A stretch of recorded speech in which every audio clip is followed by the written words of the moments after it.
ஆண்டவராகிய இயேசு கிறிஸ்துவின் விலையேறப்பட்ட நாமத்தினாலே ஏஜே பவர் மினிஸ்ட்ரியின் சார்பிலே அன்பின் வார்த்தைகள் என்ற நிகழ்ச்சியின் மூலம் உங்களை சந்திப்பதிலே மிகவும் சந்தோஷம்.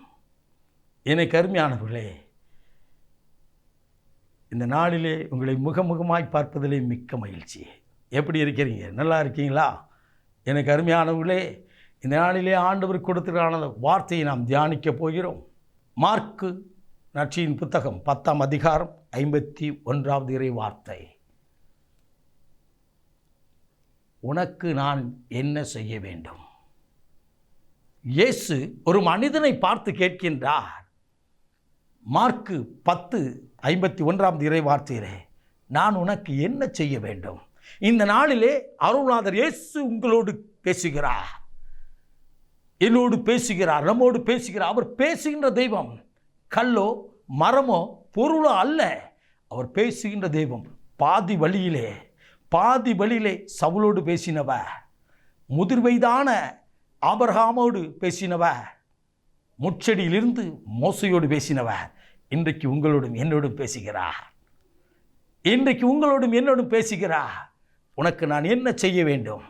ஒரு கண் தெரியாத ஒரு மனிதன், வழியோரத்திலிருந்து பிச்சை எடுத்தவன், ஆண்டவர் அருளாதர் இயேசு அந்த வழியாய் போகிறார் என்று சொல்லி அவரை அழைத்து, தாவீதின் குமாரனே என்று சொல்லி அழைத்து நின்றபோது அவர் நின்று அவனிடம் திரும்பி அவனை அழைத்து அவனோடு பேசுகிறார். இந்த நிகழ்ச்சியை தான் நாம் மார்க்கு நற்செய்தியின் புத்தகம் 10ஆம் அதிகாரத்தில் வாசிக்கிறோம். எனக்கு அருமையானவர்களே, ஆண்டவர் இன்றைக்கு கேட்கிறார், உனக்கு என்ன செய்ய வேண்டும்? அந்த கண்டறியாத மனிதனிடத்தில் கேட்டவர் இன்றைக்கு உங்களிடத்தில் என்னிடத்தில் கேட்கிறார். அந்த மனிதன் சொன்னான், ஆண்டவரே, நான் பார்வை பெற வேண்டும், நான் விசுவாசிக்கிறேன், நான் பார்வை பெற வேண்டும். அவனுக்கு உலக பார்வை இல்லை, கண் தெரியாதவன். இன்றைக்கு நமக்கு என்ன காரியம் வேண்டும்? இன்றைக்கு ஆண்டவர் கேட்கிறார். வானத்தையும் பூமி உண்டாக்கின தெய்வம் உங்களோடு கூட பேசுகிறார். பேசுவது நீங்கள் அல்ல, தந்தையின் ஆவியானவர் என்று சொன்னாரே. லூக்கா 12ஆம் அதிகாரம் 12வது இறை வார்த்தையிலே, மத்தேயு 10ஆம் அதிகாரம் 20வது வார்த்தையிலே சொன்னாரே, நீங்கள் பேசுகின்ற தெய்வம் இயேசுவிடத்திலே கேட்கின்றீர்கள். இயேசு உங்களுக்கு செய்ய போகிறார்.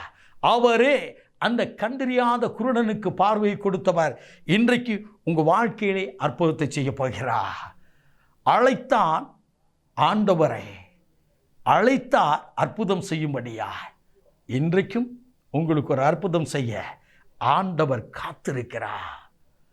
அன்றைக்கு அழைத்த குருடனின் கண்களை திறந்தவர் இன்றைக்கு அடைக்கப்பட்ட வாசல்கள் எல்லாவற்றையும் திறந்து ஆசீர்வாதத்தை கொடுக்க போகிறார். ஒருவேளை கொஞ்சி மகிழ எனக்கு ஒரு கற்பத்தின் கண் இல்லை என்று சொல்லி கண்ணீரோடு இருக்கின்றீர்களோ, இன்றைக்கு இந்த அடைக்கப்பட்ட கற்பத்தை திறக்கப் போகிறார். அன்னாளின் கற்பத்தை திறந்தவர், முதிர் வயதிலும் எலிசபெத்தின் கற்பத்தை திறந்தவர் இன்றைக்கு உங்களுக்கு ஆசீர்வாதத்தை கொடுக்க போகிறார். ஆசீர்வாதத்தை பெற்றுக்கொள்ள ஆயத்தமாக இருக்கின்றீர்களா? எனக்கு அருமையானவர்களே, ஆண்டவரோடு பேசுங்கள், வேதத்தை வாசியுங்கள். ஆண்டவரோடு பேசுவது ஜெபம். நீங்கள் வேதத்தை வாசிக்கும் பொழுது ஆண்டவர் உங்களோடும் என்னோடும் பேசுகிறார். அவர் பேசுகிற தெய்வம் அல்லவா? அன்றைக்கு அவனோடு பேசினவர், கண் தெரியாத மனிதனோடு பேசினவர், இன்றைக்கு கண்டறிந்த எனக்கு ஆவியானவர் உதவியோடு கூட அவர் எனக்கும் உங்களுக்கும் பேசுவார். ஹல்லேலூயா, ஹல்லேலூயா. எனக்கு அன்பானவர்களே, இப்பொழுது நாம் ஜெபிப்போமா? அன்பின் பரலோக பிதாவே, இந்த அற்புதமான வேலைக்காய் மை சொந்தரிக்கிறோம். இந்த நாளிலும் தகப்பனே, நான் உனக்கு என்ன செய்ய வேண்டும் என்று சொன்ன வார்த்தையோடு கூட பேசினீரே இயேசு சுவாமி. நான் பார்வை பெற வேண்டும் என்று சொல்லி அவன் சொன்னது போல இன்றைக்கு கண்ணீரோடு ஒவ்வொரு காரியத்தையும் கேட்கிற ஒவ்வொருவரின் காரியத்தையும் நீர் அற்புதத்தை செய்து மகிழ பண்ணும். நீர் அப்படியே செய்வதற்காய் நன்றி. ஆசீர்வதியும் ஆளுக செய்யும்.